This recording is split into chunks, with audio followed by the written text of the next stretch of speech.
할렐루야. 내 세계의 균형이라는 제목으로 오늘 하나님의 말씀 여러분들과 함께 살펴보고자 합니다. 제가 말씀드리려고 하는 김요섭 목사님 있습니다. 그 목사님은 독일에서 15년 동안 조직신학을 공부하고 서울의 신학교에서 교수로 재직하던 분입니다. 그런데 그 목사님의 마음에 영적 갈증을 해결할 수 없었다고 합니다. 그래서 소록도의 여러분 아시죠? 한센씨 병 환자가 그곳에서 예전에 쭉 사셨었거든요. 근데 이 한센 병이 상태가 나아져서 음성으로 판정이 나면 소록도를 나갈 수 있습니다. 그래서 두 마을을 선택해서 살 수 있는데 그중 한 마을에 목사님으로 가셨었습니다. 여러분 한센병이 재발률 꽤 있는 병이라고 하더라고요. 그래서 이제 그분들을 대상으로 목회를 하시던 중에 독일인 친구 클라우스 디터 글레스라는 분이 김효성 목사님의 목회 현장에 와가지고는 한 달 동안 같이 지내신 거예요. 그러면서 이제 목사님에게 들었던 내용들 또 자기가 겪은 내용들을 책으로 엮은 게 있습니다. 그 책의 내용입니다. 조금 길지만 한번 들어보세요. 목사님, 김효선 목사님의 이야기입니다. 이웃 동네에 살고 있는 한 가장이 우리 교회에 나오게 되었다. 그들은 초신자였기 때문에 예수 믿는 사람으로서 어떻게 행동해야 할지 아직 잘 모르는 상태였다. 게다가 이웃 동네는 워낙 불교가 지배적인 곳이었기 때문에 교회에 다니는 그들의 일거수일투족은 온 동네 사람들의 관심거리가 되었다. 그들은 이웃의 따가운 시선 속에서 살아야 했다. 어느 날 저녁 그 집 아버지가 나를 찾아왔다.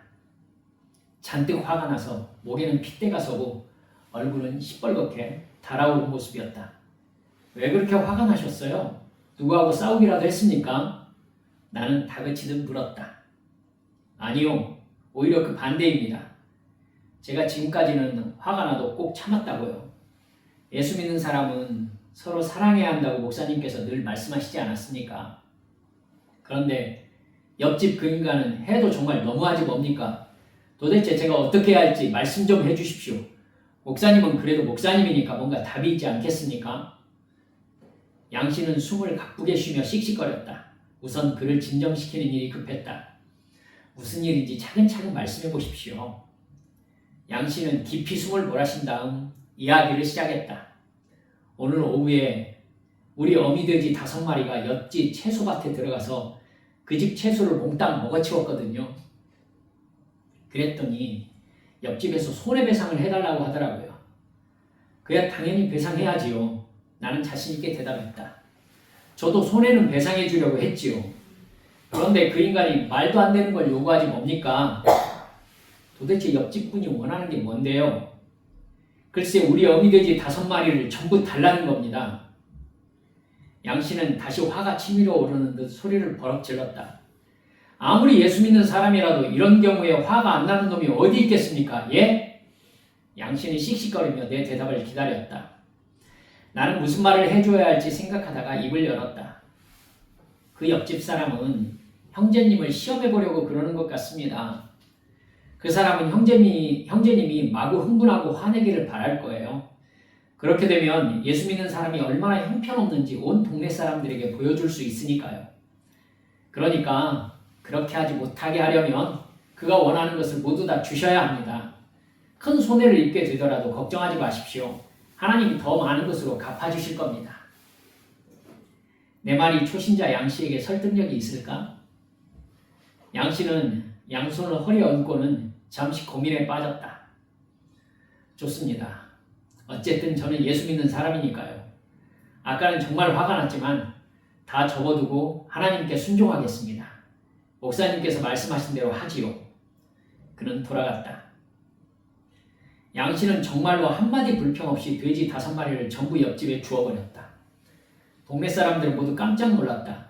양씨가 미친 거 아니야? 많은 사람들이 양씨를 비웃었지만 그 중에는 양 씨의 태도를 보고 사뭇 진지해지는 사람들도 있었다. 아, 예수 믿는 사람은 저렇게 하는구나. 그것은 지난 여름에 일어난 일이었다. 나는 그 사건을 까맣게 잊어버렸다. 나뭇잎이 곱게 물들어가던 어느 가을날 밤, 양 씨가 내 방문을 두드렸다. 목사님, 밤늦게 죄송합니다. 꼭 드릴 말씀이 있어서요. 제가 전에 목사님의 말씀을 따르긴 했지만 사실 속으로는 굉장히 분했습니다. 그래서 옆집 사람이 한 짓을 오랫동안 잊지 못하고 있었거든요. 그런데 오늘 아침에 엄청난 일이 벌어졌지 뭡니까? 글쎄, 옆집 황소 7마리가 우리 집 밭에서 실컷 뜯어먹고 있는 겁니다. 제 눈을 믿을 수가 없었어요. 그런데 옆집 사람이 그걸 보고 양심의 가책을 받았는지 저한테 와서 난처한 얼굴로 이러는 겁니다. 양씨, 어떻게 배상해야 할까? 처음 생각 같아서는 그 황소 7마리를 냅다 끌어오고 싶었지요. 하지만 목사님께 먼저 여쭈어 봐야 할 것 같아서 이렇게 달려왔습니다. 목사님, 제가 이겼지요? 그렇지요? 돼지 5마리에 황소 7마리라니 목사님 말씀하신 대로 하나님은 정말 제가 잃은 것보다도 더 많이 주셨습니다. 그렇지 않습니까? 양 씨의 얼굴은 커다란 이익을 얻게 되리라는 기대감으로 빛나고 있었다. 그러나 나는 그 기대를 저버릴 수밖에 없었다. 사랑하는 형제님, 형제님은 예수 믿는 사람입니다. 악을 악으로 갚지 마십시오. 안 갚음하려는 마음을 버리시고 그분에게 용서하는 마음을 보여주십시오. 형제님이 하나님의 뜻에 순종할 때 하나님께서는 더 많은 것으로 갚아주신다는 것을 알게 되실 겁니다. 양씨 얼굴이 갑자기 침울해졌다. 그는 올 때와는 달리 한마디도 하지 않고 맥빠진 모습으로 돌아갔다. 그러나 다음날 저녁 양씨는 또 한 번 신이 나서 나를 찾아왔다. 목사님 말씀이 또 맞았어요. 하나님이 정말 더 풍성하게 주셨습니다. 어제 목사님이 말씀하신 대로 옆집 사람에게 아무런 배상도 받지 않았거든요. 그런데 오늘 오후에 그 사람이 돼지 90마리를 끌고 우리 집에 왔지 뭡니까? 그러면서 하는 말이 이 돼지 전부 자네 걸세. 내가 자네 때문에 지난밤에 한숨도 못 잤어. 지난 일로 틀림없이 화가 잔뜩 났을 텐데 왜 내 황소를 달라고 하지 않느냐 말이야. 내가 그걸 생각하느라고 머리가 다 빠개지는 것 같아. 자, 자네 돼지가 낳은 새끼 18마리씩 다 합해서 90마리 전부 데려왔으니 다 가져가게. 그리고 이제부터는 이웃끼리 잘 지내보세. 양씨는 예기치 않은 이 이야기를 듣고 흥분해서 나한테 뛰어온 것이다. 생각해보세요. 벼랑간에 이렇게 많은 돼지를 되돌려받은 것도 굉장하지만 지금까지 옆집에서 그놈들 전부를 먹인 먹이를 생각하면 정말 하나님이 제가 손해본 것보다 훨씬 더 많이 주셨지 뭡니까? 저는 이제 확실히 하나님을 믿습니다. 그런데 목사님, 이것보다 더 좋은 일이 뭔지 아십니까? 좋아하던 양씨의 표정이 진지해졌다. 마을 전체가 우리를 예수 믿는 사람으로 인정하게 된 겁니다. 이거야말로 하나님께 받은 최고의 선물이 아니겠습니까? 여러분은 양씨라는 사람이 어떻게 자신의 이전에 살던 세계에서 빠져나와서 또 다른 차원의 삶으로 옮겨가는지를 여러분 들으셨습니다. 이웃사람의 말도 안 되는 처사에 분노하면서 어떻게 해야 할지를 하나님께 여쭈었잖아요. 그렇게 찾았던 하나님의 말씀은 오히려 이웃에게 주어버리라는 것이었죠. 도무지 받아들일 수 없는 그 상황을 양씨는 그냥 받아들입니다. 여러분, 이게 너무 어려운 일인지 알고 계시잖아요. 양씨는 말도 안 되는 요구를 하는 이웃과 사실은 싸워서 자기 이익을 지켜야 되는 세계에 사는 사람이었습니다. 그런데 그는 하나님의 말씀에 순종함으로 말미암아 예수 믿는다는 이유로 자기의 이익을 내려놓자 하나님께서 그것을 대신 채워주시는 것을 경험하게 된 것이었습니다. 그 결과 그는 이전에 살던 것과 다른 방법으로 지금이라는 시간을 살게 된 것이었죠. 양씨 아저씨가 이전 세상과 전혀 다른 기준이 작동하는 세상으로 옮겨간 것이라고 해야 될 것입니다. 이게 여러분 거듭남입니다. 이게 부활 생명입니다. 이게 바로 예수 믿는 것이고 이게 바로 믿음으로 사는 것이죠. 사람들은 모두 다 자기가 만든 세계 속에서 살아갑니다. 그 세계 안에서 여러분 아실 겁니다. 원인과 결과는 나름대로의 균형을 이루고 있습니다. 여러분은 그 균형 안에서 살고 있어요. 예를 들어서 공부를 반에서 가장 성적이 이제 낮게 나오는 아이가 있다고 해보십시다. 여러분 성적 낮은 아이를 비하하기 위해서 제가 지금 하는 얘기가 아니라는 걸 이해해 주시기 바랍니다. 그냥 사람들이 편하게 이야기하는 이유가 있습니다. 이유라는 게. 여러분 지능이 낮으면 성적이 낮습니다. 집중력 떨어지고 뭐 노는 거 좋아하고 뭘 시작해도 끝까지 마무리 못하고 1시간 공부하려고 앉으면 40분 동안 다른 생각하고 인터넷 하고 핸드폰 보고 여러분 빨리 끝나면 나가서 놀 생각으로 가득한 아이는 성적이 안 좋아야 마땅하지 않습니까? 그런 아이가 만약에 1등 해보십시다. 그럼 세상에 소망이 있겠습니까? 그럼 세상이 제대로 돌아간다고 볼 수가 없죠. 여러분 똑같은 이유로 한 달에 100만 원 버는 사람이 있다고 해보십시다. 여러분 100만 원 버는 사람은요 100만 원을 버는 이유가 있습니다. 즉 원인과 결과는 언제나 균형을 이루고 있다고요. 분명히 이유가 있죠. 부모가 돈이 없다. 과외를 할 수도 없었고 실력도 없고 대학도 나오지 못했다. 나를 써주는 직장도 없었다. 나는 오늘도 그냥 아르바이트를 하면서 근근히 살아가고 있다. 뚜렷이 할 줄 아는 것 없다. 그냥 그렇게 살다 가겠다. 여러분 이러면 한 달에 100만 원 벌어야 공평하지 않습니까? 원인과 결과는 대부분 이렇게 균형을 이루고 있습니다. 이렇기 때문에 이런 겁니다. 아니 목사님 금수저로 태어나는 사람도 있지 않습니까? 예, 그렇죠. 금수저로 태어나는 것도 원인이잖아요. 그러니까 금수저로 태어나는 사람은 금수저로 태어난 대로 결과를 맺습니다. 그건 그 사람의 균형이지요. 여러분 그 사람의 균형을 나의 것으로 가져와서 왜 나는 그렇지 않냐고 하는 것은 제가 말씀드리는 말씀의 요지를 착각하신 겁니다. 그 사람은 그 사람 나름대로의 원인 속에서 나름대로의 결과를 거두고 있는 겁니다. 이건 여러분들 부인할 수 없을 겁니다. 원인과 결과는 언제나 그렇게 균형을 이루고 있습니다. 그걸 저는 그 세계라고 표현을 해보겠습니다. 원인과 결과가 균형을 이루고 있는 그 사람만의 세계. 근데 어느 날 성적이 가장 좋지 않던 학생 또 한 달 수입이 100만 원밖에 하지 않던 사람이 이렇게 살지 않겠다. 내 인생을 이렇게 마치지 않겠다. 나는 더 좋은 조건으로 결과를 얻고 싶다. 지금 내가 속한 세계보다 더 나은 세계로 나아가고 싶다라고 굳게 마음을 먹었다고 해보십시다. 그러면 그 사람 어떻게 해야 됩니까? 어떻게 해야 되죠? 여러분은 요지를 아실 겁니다. 따라서 해보십시다. 균형을 깨야 합니다.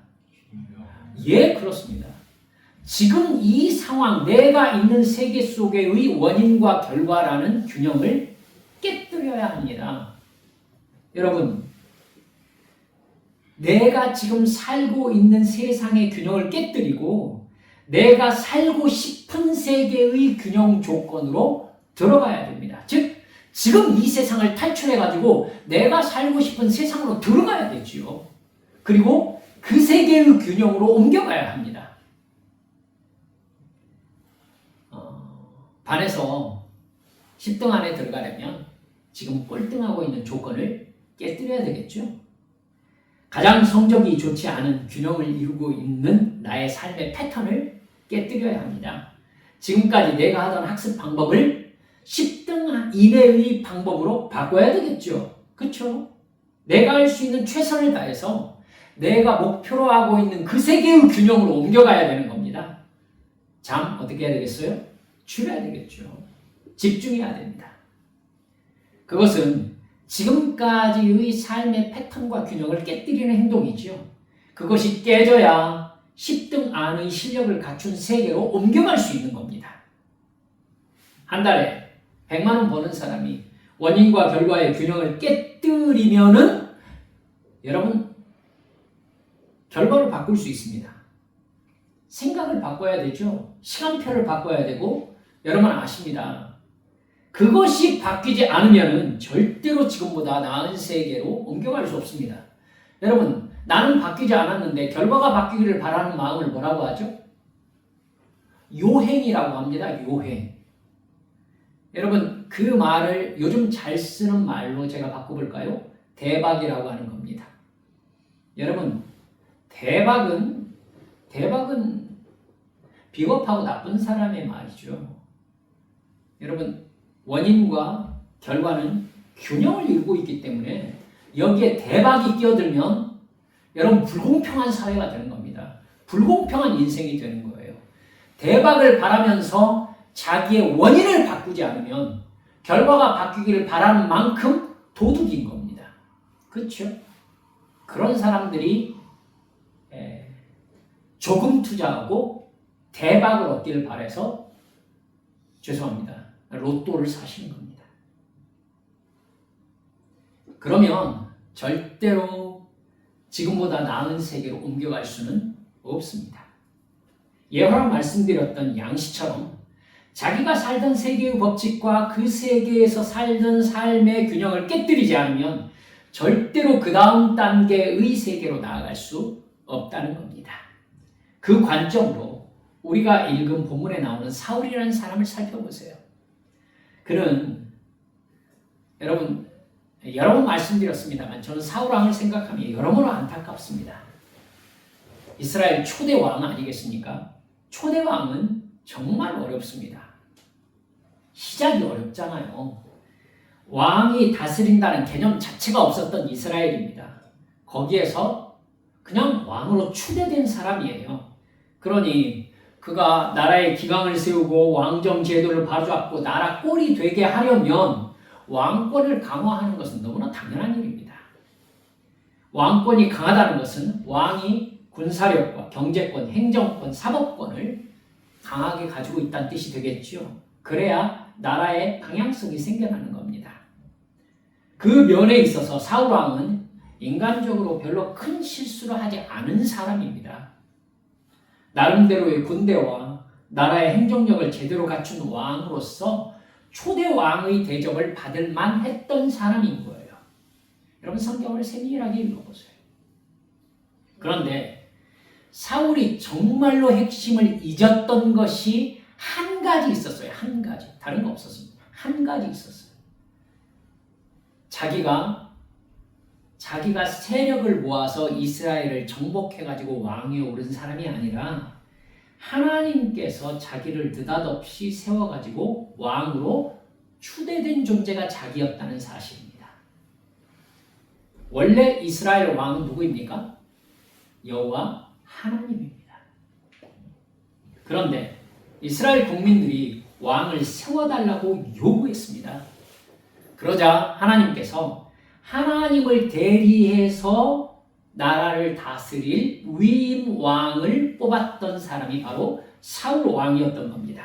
그러니까 하나님의 권한을 위탁받은 사람이 사울 왕이었던 것이죠.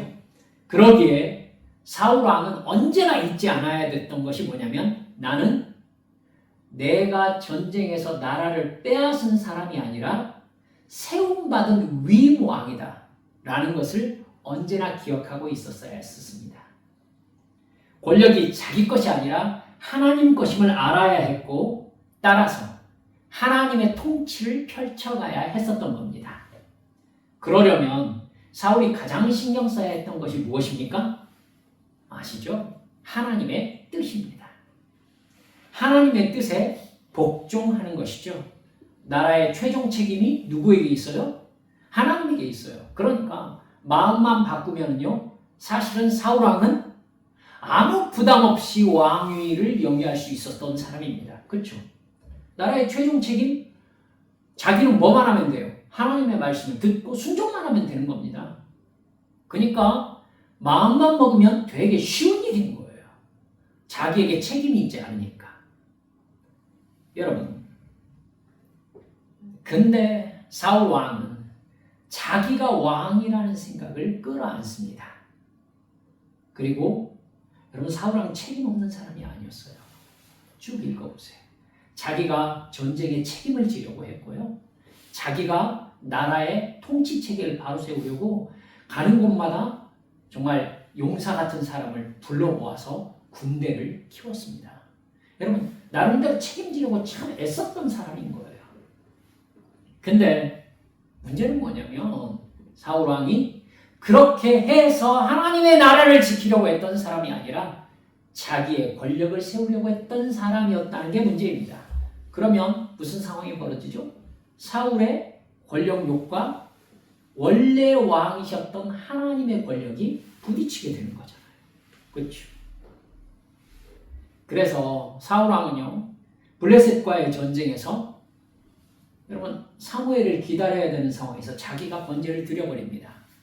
사울이 사실은 책임 있는 사람으로 행동하려고 한 행동이에요. 사무엘이 일주일 동안이나 약속된 시간에 늦어졌거든요. 여러분, 그 잘못이 누구에게 있습니까? 그러면 사무엘에게 있어요, 사실은. 사무엘이 시간만 지켜왔더라면 사울이 자기가 번제 드리겠다고 했겠습니까? 안 했겠지요. 그런데 사무엘이 늦은 거예요. 전쟁은 코앞이고 적이 눈앞에 닥쳐왔습니다. 그런데 자기 백성들은 전쟁을 사무엘이 와서 번제를 드려야 전쟁이 시작된다, 즉 하나님이 도와주신다라고 생각하고 있었단 말입니다. 그럼 이대로 끝내야 됩니까? 저 같아도 이 상황에서 내가 번제 드리겠다는 생각 안 할까라는 생각 저는 깊이 들었습니다. 근데 하나님의 생각은 달랐죠. 얘야, 네가 왕이 아니라 누가 왕이다? 내가 왕이다. 그럼 사울은 무슨 생각을 해야 했죠? 사무엘이 하나님께 속한 사람인데 일주일 동안 오지 않아요. 그럼 하나님께 방법이 있으시겠지라고 생각을 해야 했죠. 있으시겠지. 근데 여러분, 자기가 왕이라고 생각했기 때문에 그 사람은 이 절차를 빨리 해치워버립니다. 여러분, 하나님과의 관계는 해치우는 게 아니잖아요. 그렇죠? 예, 여러분 야외 예배 나가가지고 야외 운동회 여러분 해보셨죠? 교회에서 이렇게 야외 예배 나가고 또 야외 체육대회 하는 우리 교회도 그럴 수 있으면 좋겠습니다. 여러분 거기 나가가지고 집사님이 하는 소리가 어렸을 때였었는데도 제 귀에 생생하게 박혀 있습니다. 빨리빨리 예배 드리고 해야 할 거 아니야. 이렇게 얘기해가지고는 여러분 가가지고 얼른 예배를 해치워버리려는 마음으로 모일 수밖에 없었던 기억. 여러분 사울이 그 마음이었던 겁니다. 해치워야 전쟁을 할 거 아닌가. 하나님하고 하나님의 나라를 다스리는 방법과 사울의 방법이 부딪혔던 것이죠. 아말렉과의 전쟁에서는 어땠습니까? 여러분 나라에서 자기의 왕권을 세우기 위해서 블레셋과의 전쟁에서 했던 실수 반복합니다.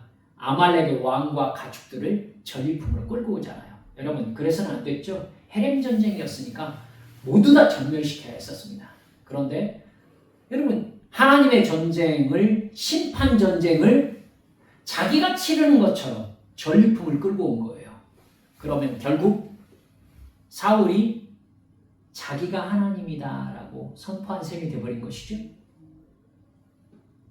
하나님의 명령을 거역하고 하나님의 권력을 자기 것으로 탈취한 것입니다.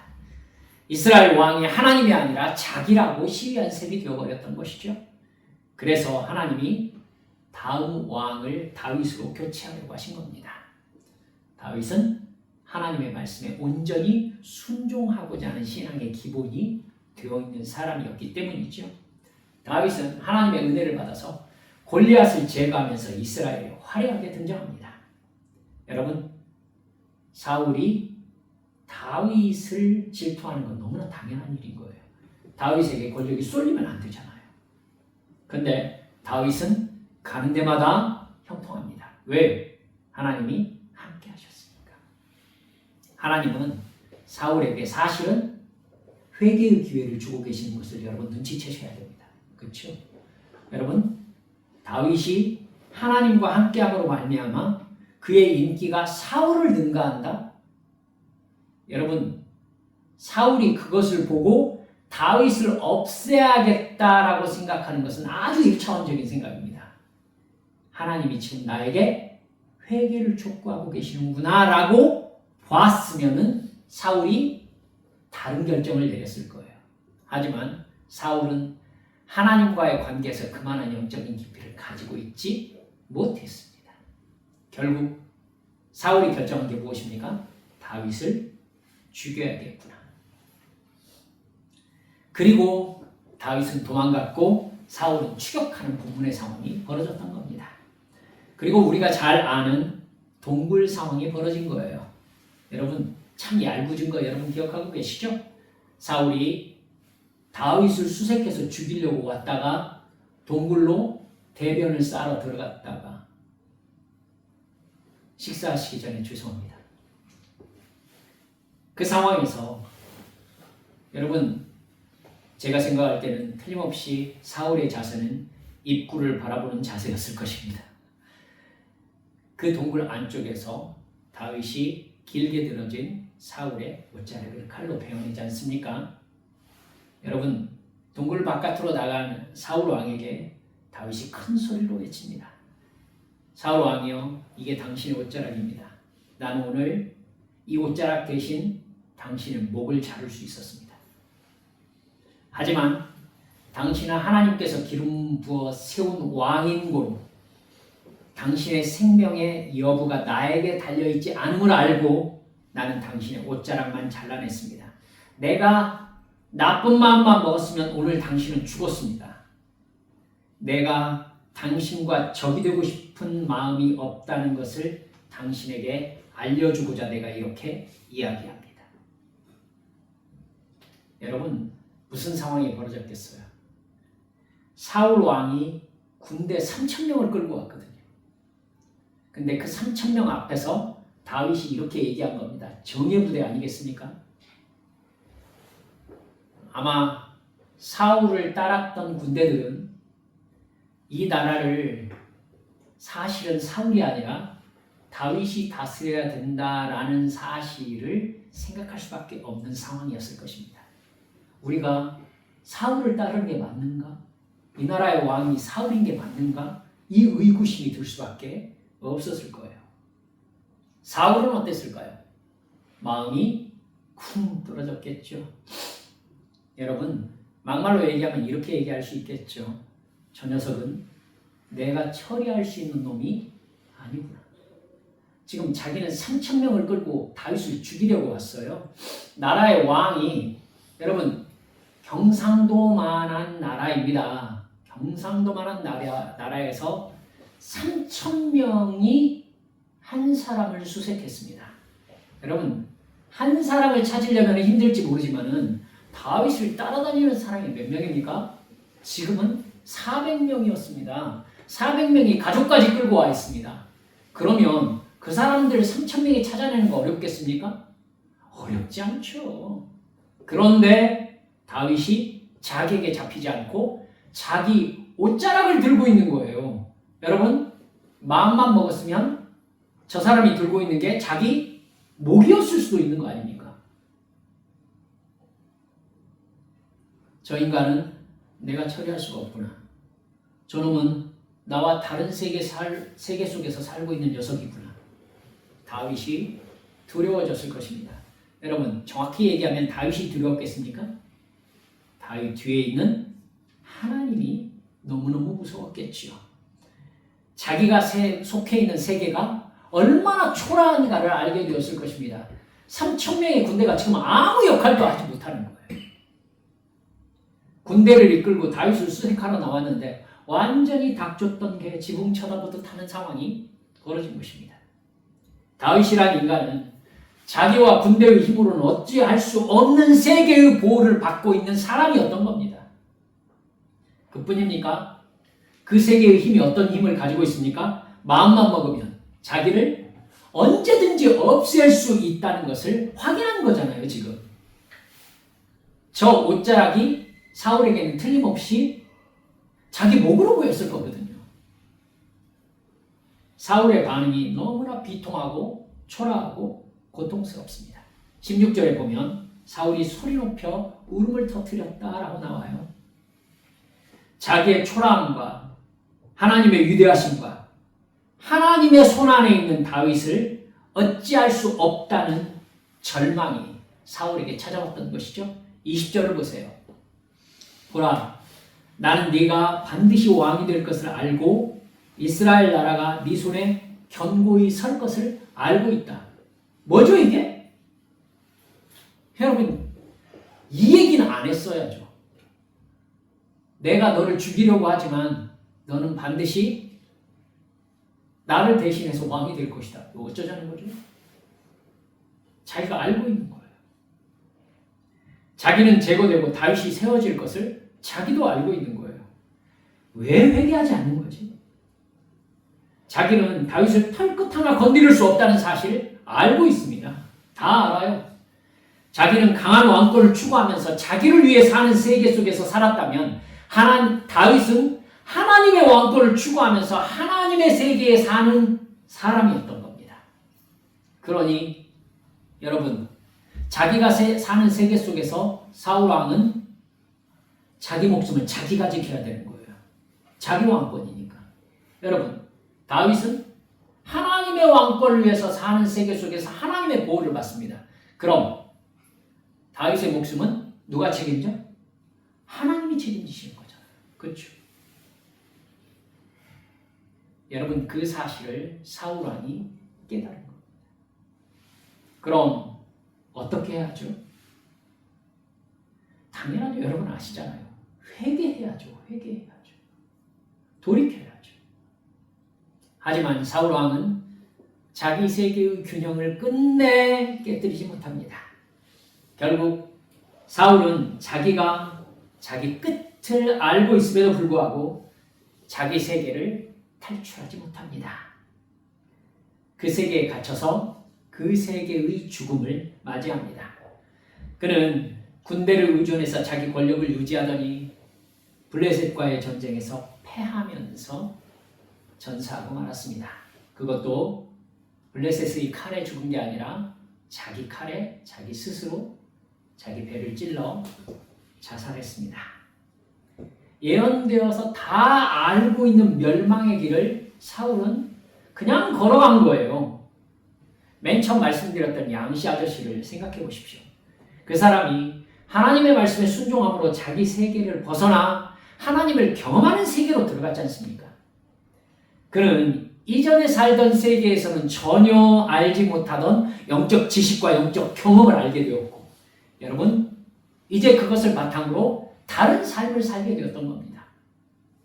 하나님이 자기 삶의 책임자라는 것을 경험으로 알게 되는 것이죠. 뿐만 아니라 하나님이 살아계신다는 것을, 예수님이 자기를 사랑한다는 것을 사람들에게 증명해 보여주었습니다. 말씀을 이렇게 마무리해 봅니다. 우리는 양씨 아저씨가, 우리는 사울 왕이 알고 있는 것을 우리는 모르나요? 우리도 알고 있습니다. 문제는 알고 있느냐 알지 못하고 있느냐의 문제가 아니라 실제로 그렇게 해보느냐 못하느냐에 달려 있습니다. 여러분, 죄송합니다. 꼴등하는 아이가 자기가 꼴등하는 이유를 모르나요? 몰라요? 알아요. 안다니까. 여러분, 100만 원 벌면서 너무 힘들게 먹고 살고 있는 사람이 자기가 왜 100만 원 버는지 몰라요? 안다고요. 알아요. 여러분, 아는 것이 변화를 일으킬 수 있습니까? 아니에요, 여러분. 아는 것은 변화를 일으킬 수 없습니다. 아는 것을 행동으로 옮겨야죠. 행동으로 옮겨야죠. 사랑하는 여러분들, 내가 바라는 그 세계로 들어가지 못하게 나의 발목을 잡고 있는 것이 무엇입니까? 게으름입니까? 실증입니까? 아직도 순종하지 못하고 있는 말씀이 어떤 말씀입니까? 아직도 이것만은 안 된다면서 붙잡고 있는 것이 무엇입니까? 그게 오래되면요, 여러분, 그게 내 삶의 감옥이 됩니다. 못 나가요. 사울은 그 감옥에 갇혀 있었습니다. 심지어 그 감옥에서 어떤 깨달음까지 갖고 있었어요? 나는 죽고 네가 왕이 될 것이다를 알고 있었어요. 여러분, 그럼 그 감옥을 나와야죠. 나와야지. 왜 그렇게 비참한 끝을 향해서 자기가 그냥 걸어갑니까? 여러분, 그렇게 되면 사울은 다윗을 바라볼 줄 알았거든요. 바라볼 줄 알았어요. 근데 바라보고는 자기는 자기 세계에서 죽는 거예요.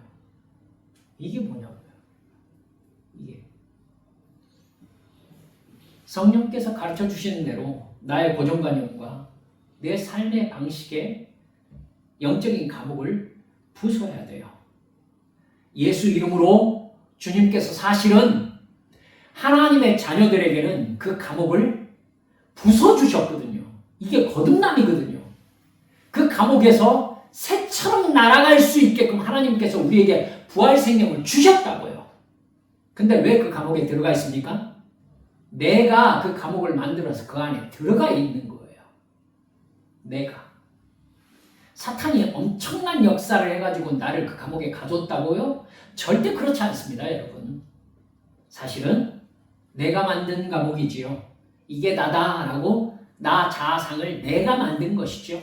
그 자아상 안에 스스로 갇혀 있는 겁니다. 여러분, 사탄이 꽁꽁 자물쇠를 거기다가 채운 것 같습니까? 절대 그렇지 않습니다. 그건 그냥 문 열면 열고 나올 수 있는 문이에요, 감옥이. 근데 사울왕은 나오지 않았어요. 여러분, 양씨 아저씨 나오잖아요, 그냥. 나와서 그냥 하잖아요. 하니까 하나님이 책임지시잖아요. 사랑하는 여러분들, 다시 말씀드립니다. 내 것이라고 꽉꽉 붙잡고 있으면, 사랑하는 여러분들, 그걸 하나님이 가져가십니다. 내 영혼을 구원시키려고. 그걸 깨달으셔야 돼요. 하나님께서 나에게 사명 주신 대로 나의 것을 사용하면서, 나의 시간을 사용하면서, 나의 노력을 사용하면서 나의 옛 죄악의 세상 속에서 빠져나오면 여러분, 하나님께서 책임지시거든요. 그걸 믿지 못하니까 못 나오는 거예요. 여러분, 양씨 아저씨가 그걸 믿으니까 나오잖아요. 못 믿으면 못하죠, 여러분. 나오는 거예요. 나오니까 하나님께서 양씨 아저씨의 소유를 당신이 책임지시잖아요. 똑같아요, 우리도. 자기에게 가슴에 손 한번 올려보십시다. 이렇게. 자기 이름 부르면서 승희라 나가자. 시작. 승희라 나가자. 여러분, 나가면 나갈 수 있어요. 문은 열면 열려요, 여러분. 그냥 나갈 수 있어요. 거기에 들어가 있는 건 내가 들어간 거라니까요. 누가 가둔 게 아니라. 기도로 여러분께서 지혜를 구하시는 중에 성령께서 주시는 하나님의 뜻을 깨닫기를 소망합니다. 그러면 여러분의 삶에 다른 사람이 이해할 수 없는 하나님의 형통케 하시는 법칙이 적용되기 시작하는 것을 보시게 될 거예요. 그렇게 성령 충만함으로 하나님의 말씀에 순종함으로 하나님께서 내 삶을 지키시고 하나님께서 내 삶을 인도하시는 그 복 속에 살아가시는 여러분 모두 되어주시기를 주 예수님의 이름으로 축원합니다. 우리 함께 기도하십시오.